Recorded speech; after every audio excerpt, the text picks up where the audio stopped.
Hello viewers, Unacademy IAS मंजिल के YouTube channel पर आप सभी का स्वागत है। यूनाइटेड नेशंस की रिसेंटली एक रिपोर्ट आई है और इस रिपोर्ट में ये कहा गया है कि इंडिया जो है वो एक ऐसा देश है जिसको वर्ल्ड में सबसे ज्यादा रेमिटांस इनफ्लो आया है। अब रेमिटांस बेसिकली क्या होता है? जब भारत के सिटीजन्स किसी और देश में काम करने जाते हैं, वहां पे वो पैसे कमा कर जब वो पैसे इंडिया वापस भेजते हैं, इस पैसे को हम लोग कहते हैं रेमिटांस का इनफ्लो आना। ध्यान रखिएगा, मैं उसकी बात कर रहा हूं जो इंडिया के सिटीजन हैं, बाहर जाके काम कर रहे हैं, मतलब वो इंडिया के लिए नॉन रेसिडेंट हैं बट वो अभी भी इंडिया के सिटीजन हैं। मैं किसी और व्यक्ति के बारे में बात नहीं कर रहा हूं जो इंडिया से बाहर काम करने गया और वहीं का वो सिटीजन बन गया। वो जब पैसा वापस देश को वापस भेजता है किसी भी कारण की वजह से, उसको हम रेमिटांस नहीं कहते हैं। So remittance is basically the money which the citizens of India, when they go out, they work over there, but still remain the citizen of our country. When they send the money back to India, इसको हम लोग remittance inflow कहते हैं। ऐसा similarly बहुत सारे लोग बाहर से किसी दूसरे कंट्री के सिटीजन होकर इंडिया में रहकर काम करते हैं, यहाँ पे वो काम करके अपने देश में वापस पैसा भेजते हैं, उसको रेमिटांस का आउटफ्लो कहते हैं। तो किसी भी देश में जो नेट रेमिटांस होता है वो remittance inflow minus remittance outflow होता है। इंडिया के लिए ये जो नेट रेमिटांस है वो हमेशा से पॉजिटिव रहा है, क्योंकि इंडिया की जो डायस्पोरा है, जो इंडियंस बाहर जाकर काम करते हैं, वो काफी ज्यादा है एज कंपेयर टू जो बाहर के सिटीजन्स हैं जो इंडिया में रहकर काम करते हैं, जिसकी वजह से इंडिया का जो नेट रेमिटांस है वो हमेशा से ज्यादा रहा है। इस यूनाइटेड नेशन रिपोर्ट में एक ऐसी चीज बताई गई है जो क्लियरली बताता है कि इंडिया का नेट रेमिटांस जो है वो सिग्निफिकेंटली रीसेंट टाइम्स में बढ़ा है, जिसकी वजह से आज इंडिया के लिए एक काफी फेवरेबल पोजीशन यहां पर बनते हुए दिख रहा है। आप देख सकते हैं न्यूज क्या रहा है कि India has remain the world's largest recipient of remittance in 2024। 2024 में सबसे ज्यादा किसी देश को रेमिटांस इनफ्लो आया है तो वो इंडिया आया है, और उसकी जो टोटल वैल्यू है वो है मैसिव $138 बिलियन। 1 बिलियन में 100 करोड़ होता है और $1 आज के एक्सचेंज रेट में 90 रुपए से ज्यादा है, 95-94 रुपीज पे है। तो आप समझ सकते हैं टोटल वैल्यू ऑफ मनी ये कितना बड़ा है। ये जो डेटा आया है ये वर्ल्ड माइग्रेशन रिपोर्ट 2026 में बताया गया है, जो यूनाइटेड नेशन की agency International Organization for Migration IOM द्वारा रिलीज किया गया है। तो सबसे पहले प्रीलिम्स पॉइंट ऑफ व्यू से ये क्वेश्चन डायरेक्टली इंपॉर्टेंट हो जाता है कि world migration report 2026 was recently in news. Which organization releases this report? ये पहला न्यूज है। दूसरा न्यूज जो इस रिपोर्ट में है कि इंडिया ने एक रिकॉर्ड बना दिया है, बिकॉज कोई भी और देश $100 बिलियन रेमिटांस से ज्यादा इनफ्लो कभी भी आज तक के इतिहास में रिसीव नहीं किया है, which means no country in the world has received a remittance inflow of more than $100 billion. This is the power, this is the dominance of India when it comes to the remittance. And the contribution of this $100 billion is coming from our global diaspora, जिसकी total संख्या है around 1.9 crore और 19 million. इस report में यह कहा गया है कि इंडिया का जो रेमिटांस 2010 में $53 बिलियन पे था वो आज बढ़कर $137 बिलियन पर पहुंच चुका है 2024 में। और ये बेसिकली ग्रोथ जो एक सिग्निफिकेंट 3 टाइम्स ग्रोथ देखने को मिला है, it is because of the earnings of Indian workers and professionals in countries such as United States, UAE, UK, Canada and Australia. अगर आप टॉप कंट्रीज देखेंगे तो चाइना से लगभग दुगुना रेमिटांस इंडिया रिसीव करता है।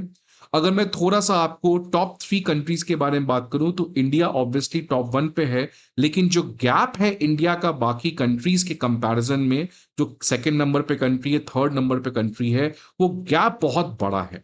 मेक्सिको आप देख सकते हैं सेकंड रैंक पर है, उसकी रेमिटांस फ्लो इंडिया से हाफ है, अराउंड $68 बिलियन। और चाइना जो इसके साथ हम कंपेयर कर सकते हैं, बिकॉज चाइना की भी पॉपुलेशन इंडिया की इक्विवेलेंट है, उस पे जो रेमिटांस आया है वो $48 बिलियन इन 2022 है, जो क्लियरली बताता है India does not top the chart, but India also dominate in the top 3 remittance inflow receiving country.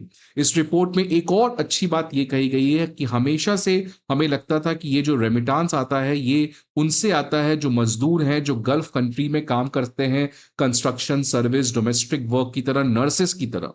लेकिन अब एक शिफ्ट देखने को मिला है जहां पे ये रेमिटांस जो है ये उन व्यक्ति के द्वारा आ रहा है जो हाई स्किल्ड माइग्रेशन के अंदर किसी और देश में जाते हैं, as engineer, as tech expert, as researchers, as health care doctor professionals. तो ये जो रेमिटांस की वैल्यू आप देख सकते हैं $53 बिलियन से $137 बिलियन पे बढ़ा है। ये इसलिए है बिकॉज आज इंडिया के जो लोग बाहर जाकर पैसा अर्न कर रहे हैं, जॉब कर रहे हैं या कोई भी बिजनेस कर रहे हैं, उसमें काफी सिग्निफिकेंट इंप्रूवमेंट आया है। हाई वैल्यू एडिशन के लिए लोग अब इंडिया से बाहर जाकर माइग्रेट कर रहे हैं। अब इससे क्या फायदा होता है? हमारे एग्जामिनेशन पॉइंट ऑफ व्यू से ये क्वेश्चन हमेशा पूछा जाता है कि ये जो रेमिटांस इंडिया में आता है उससे इंडिया को क्या बेनिफिट पहुंचता है। सबसे पहला बैलेंस ऑफ पेमेंट।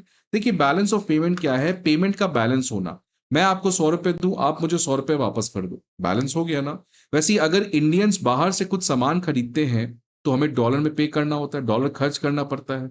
और जब बाहर के लोग इंडिया से कुछ सामान खरीदते हैं तो उनको इंडिया में पेमेंट करना पड़ता है, तो वो डॉलर लेकर आते हैं, रूपी में एक्सचेंज करते हैं और इंडिया से सामान खरीदते हैं।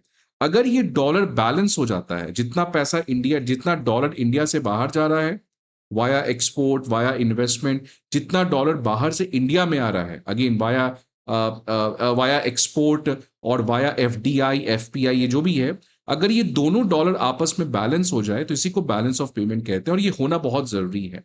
इंडिया में अनफॉर्चुनेटली हमारा ये बैलेंस ऑफ पेमेंट काफी मुश्किल में रहता है, बिकॉज इंडिया जो है वो ज्यादा सामान बाहर से इंपोर्ट करता है जितना बाहर सामान एक्सपोर्ट करते हैं। सिमिलरली पिछले कुछ समय से इंडिया में जो एफडीआई आता था, एफपीआई आता था, वो भी कम हो गया था। और अगर आपके पास ये बैलेंस ऑफ पेमेंट बैलेंस नहीं कर रहा है, इंडिया मान लो बाहर $100 दे रहा है और बाहर से केवल $80 आ रहा है, तो हमारे पास बैलेंस ऑफ पेमेंट में डेफिसिट हो जाता है। और इस डेफिसिट को पूर्ति करने के लिए आरबीआई को अपने रिजर्व से डॉलर खर्च करना पड़ता है, जो कि बहुत ही खराब चीज है।